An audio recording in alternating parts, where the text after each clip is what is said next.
Mario Party. It's pretty fun. And after all these years, no competitors have ever been able to make a solid alternative. Despite there being many attempts, most people will agree that the king of the party game genre is still Mario Party. With Mario Kart and Smash Bros. Clones, there are some other solid alternatives to those games, but with Mario Party, there aren't. But does that mean that all these games aren't worth playing? Well, that's what I'm going to be looking at. I'm going to play and rank a whole bunch of Mario Party ripoffs to see which one is the best of them all. I created a little tier list for all the Mario Party ripoffs. Let's be real, I doubt any of these games will be better than Mario Party, but maybe some will be around the same level. So S tier will be where I put the games that are around the same level of enjoyability as a typical Mario Party. A tier are those that aren't as good, but are still fun games in their own right. B tier are games that are overall not great, but can be fun if played with the right people. B tier is where I put something like Mario Party 10. C tier are games that aren't good, but are worth at least playing once. And D tier are the worst of the worst, little to no reason to ever play these games. Now, on to the ranking. So, Shrek is no stranger when it comes to ripping off other franchises for video games.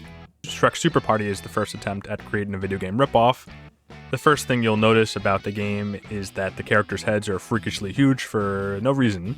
Though it looks silly, I think it adds a little bit of charm to the game. Now on to the game itself. The intro pretty much explains the whole plot, not that I really need a plot to play a party game, and on the menu you see two game modes, Tournament and Skirmishes. The Tournament is this game's version of the party mode of Mario Party. However, instead of collecting stars, you're collecting something called precious drops. You get these by either stepping on spaces on the board, or trading bugs after completing a minigame. The better you do in a minigame, the more trades you can make in order to increase your precious drop count. Overall, the tournament mode is a unique take on the classic Mario Party format, but it doesn't have a whole lot going on. There is no strategy involved, as all you're really doing is throwing a ball to your next space. The only spaces you can land on are those where you gain or lose precious drops, or where you compete in a minigame. There are free-for-alls and duels, though duels are just normal minigames, but only the scores of the two players competing really matter. The others still get precious drops, they just aren't able to trade at the end of the minigame. 98% of the tournament mode is just playing minigames. There's no items or events that happen. The most agency you have here is picking the path you want to take. It's nice that there's something here besides just minigames, but it's pretty bare bones. All the tournament mode is some key jingling between minigames so you don't breeze through the entire game in under an hour. Though a tournament game doesn't last long. If you're getting a minigame every turn and everyone is getting precious drops, a game can last around 30 to 40 minutes tops. There's also only one board, there's no unlockable boards, minigames or characters, there's really no fanfare either when you win, just some text that declares the winner, and a pretty short cutscene. There isn't a whole lot to this game. You could do everything there is to do in just about an hour. Now for the minigames. This is the thing that many Mario Party clones struggle with the most. There's a total of 30 minigames here, and I'd say it's pretty mixed quality. Surprisingly, there are some really fun ones here that I personally think are as good as some Mario Party minigames. Scooter Scramble, Royal Ropes, and Dragon's Breath are all fun and chaotic games that can be a ton of fun if you're playing with the right people. However, there are some boring ones. Like, really boring, completely unfun to play. Of course, even Mario Party has some bad minigames, but there's quite a decent amount of bad minigames here that I get annoyed at playing whenever they pop up in tournament mode. My god, that's not Pinocchio. That's Chibi the Cheapskate! Overall, there are some highs and lows here, but I do think there are enough fun minigames that I would play outside of the main mode. Now, for the ranking of Shrek Party, it's not a good game, I'll be honest. There isn't a whole lot of content here, the main game mode is pretty bare bones, and all that's left to do is the minigames. It should be C tier based on the quality of the game itself, but I will say, with the right people, this game does offer some chaotic fun. Generally, when I play with friends, we still end up having a good time. It might be biased, but it's my ranking. I'm gonna put this game in the B tier, but like a low B tier. It isn't great, and definitely not worth $40, but there's a lot worse options out there for party games, trust me. From the same beautiful minds who made Shrek Party, we have Muppets Party Cruise. Let's see if they were able to make a better game. Unlike Shrek though, I don't know much about the Muppets. The game and the attraction at Disney World, rest in peace, were the only exposure I had to the franchise growing up. For some reason though, the game opens up with a long shot of the cruise where the game takes place. Not sure who mass media was trying to impress with this shot. So upon opening the game, just like Shrek Party, there are two game type options. Long cruises and short cruises. Long cruises are this game's party mode. while the short cruises are just the minigames. One major improvement this game has over Shrek Party is that there are 5 different boards here that you can unlock. Long cruises are what you'll be spending most of your time with. In the party mode, you have to compete for party favors. The first player to collect a certain number of party favors of a specific color ends the game. The ways players can earn favors are through winning minigames at certain colored doors, or auctions that can occur. Though the goal is to collect party favors, the first person to collect 3 of one color doesn't guarantee a win, it simply ends the game. There is a bonus round at the end where each player's total party favors are combined, and the player with the most favors wins the game. This might be a bold statement that might ruffle some feathers, but compared to the small sample size of Mario Party clones I've played, I'd say Muppets Party Cruise has the best spin on the traditional Mario Party formula. I can't think of any other party games that have done the board game formula well without completely copying Mario Party, but what's here is solid. I honestly prefer this over the card gameplay of Mario Party 9 and 10. First, there is actually some semblance of strategy involved that is usually missing from other Mario Party clones. One thing is that money is actually super important here because not only do you gain 2 extra moves when you step on this game's currency, but you also can use the money to win favors at auctions, or give yourself extra points before certain minigames. It adds a layer of strategy where, if it's a minigame you know you struggle with, you can buy yourself points to give you an edge. Also, because of the importance of money here, it makes it so there's actually incentive to compete for 2nd and 3rd place. Of course, the party favor is the most important thing to collect, but getting 3rd and 2nd still gets you money, which can help you more in the long run. The whole reward system here is actually done better than even most Mario parties. In older Mario parties, since only one player wins coins in most minigames, there are certain minigames you end up not trying since you know you won't win against your friends. While in newer Mario parties, the game gives you too many coins where even if you don't win the minigame, you'll still win some coins and will likely have enough for stars at all times. Muppets Party Cruise does find the perfect balance of rewarding the best player with the best prize, but also giving useful rewards for 2nd and 3rd place to incentivize competing, even if you know you can't win. All that's left to talk about are the minigames, which I will say is what keeps this game from being in the Mario Party tier for party games. The minigames aren't bad. In fact, I would go as far as to say there aren't any terrible minigames that I dread playing. Even the best Mario parties have terrible minigames. However, there are no real standouts here, none that I would play on their own outside of the board game mode. Everything here is just okay. If anything, some of the minigames do feel like they drag on for a while, but again, there's nothing offensively bad. Overall, Mass Media made a much better Mario Party clone a year later. I still wouldn't say this game is as good as a traditional Mario Party game, but it certainly is better than many of the worst Mario Party games. I think I can confidently say that Muppets Party Cruise is not only better than Shrek Party, but it's good enough to be put in the A tier. It has the best spin on the traditional board gameplay of any Mario Party game. The only thing holding it back, to me, is the minigame selection and the lack of any bonus content outside of the party mode. A pretty solid game. Right now, it's going to be top of the ranking. I'd say the GameCube was definitely the king of the party game genre. Not only was it the system with the most Mario parties, but also the most Mario Party clones. During this time as well was the peak of Spongebob's popularity. He was everywhere with merchandise, a movie, and plenty of video games, so it makes sense that SpongeBob would have his own Mario Party clone in Lights Camera Pants. This isn't the first party game SpongeBob was featured in though. There was Nicktoons Party Blast.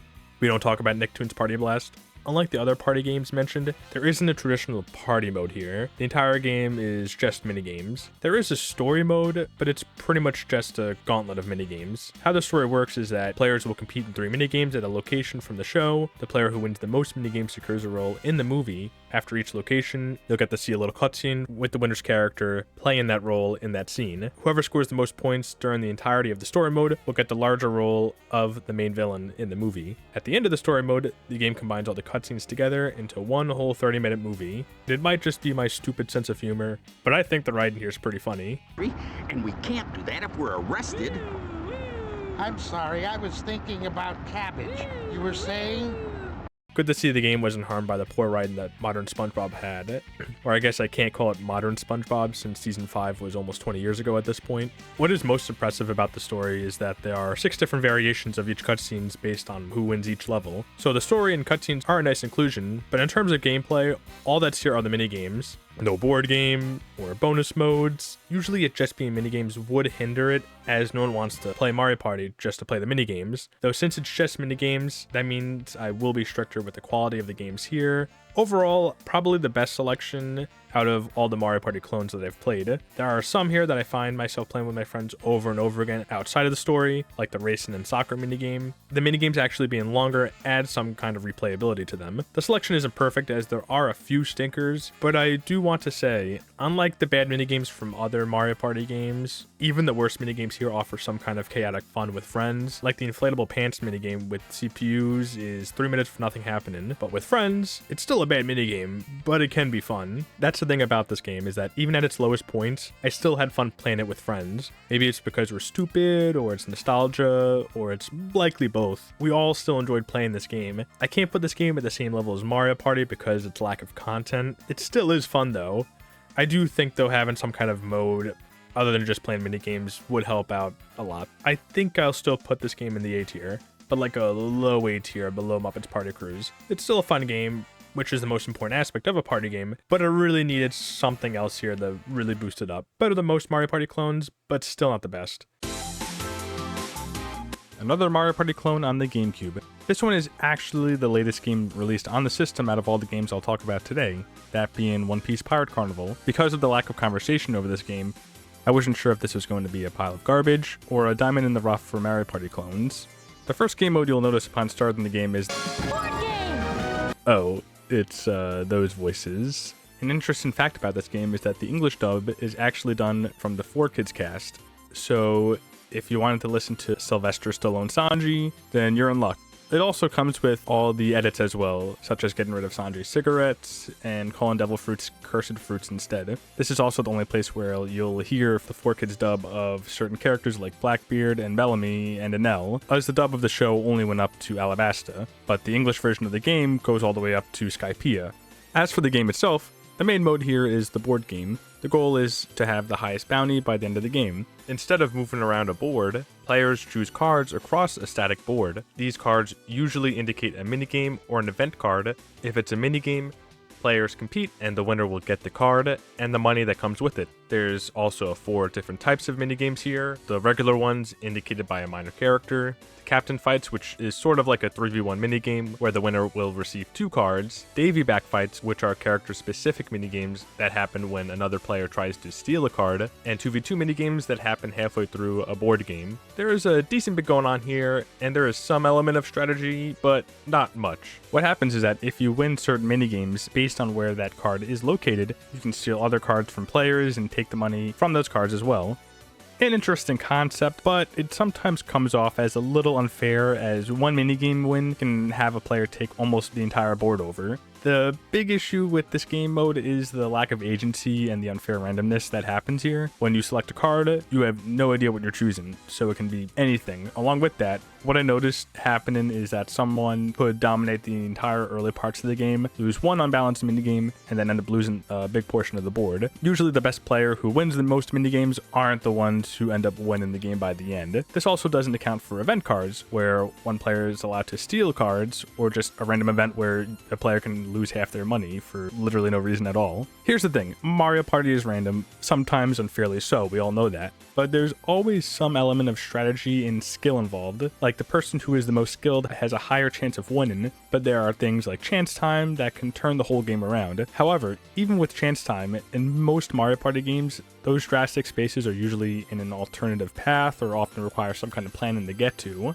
Plus, players can either use items to increase or decrease the chances of landing on that space. Even with all the randomness involved with Mario Party, I feel like there's enough player choice to make it seem like there's at least a point in trying. Again, landing on chance time is often a choice by players to try and mix things up. Here though, the random events and unfairness of certain minigames sort of discourages any reason to try and win. When you lose so much after one unfair minigame, or you lose half your money for literally no reason, it's just an event that happens in the board, it's frustrating. Again, Mario Party is brutal, but not to this extent. This wouldn't be as big of a deal though if the minigame selection was better. Well, technically the minigame collection here is fine, except you'll mostly be playing the bad ones. So like I said before, there's 4 types of minigames here. This is cool until you realize that you'll be mostly playing the regular minigames, which are the bad ones. The captain minigames are okay, a bit unbalanced. Those you'll play, a decent amount throughout the game as well. However, the Davy Back fight minigames, which are the best, are only played once or not at all in some cases throughout the board game. The same thing is true for the 2v2 minigames, which are only played at the halfway point. So for the majority of the board game, you're either playing unbalanced or flat out bad minigames. The regular minigames either are conceptually poor, like the one where you have to find the Panda Man where it ends in like 5 seconds, or the minigames have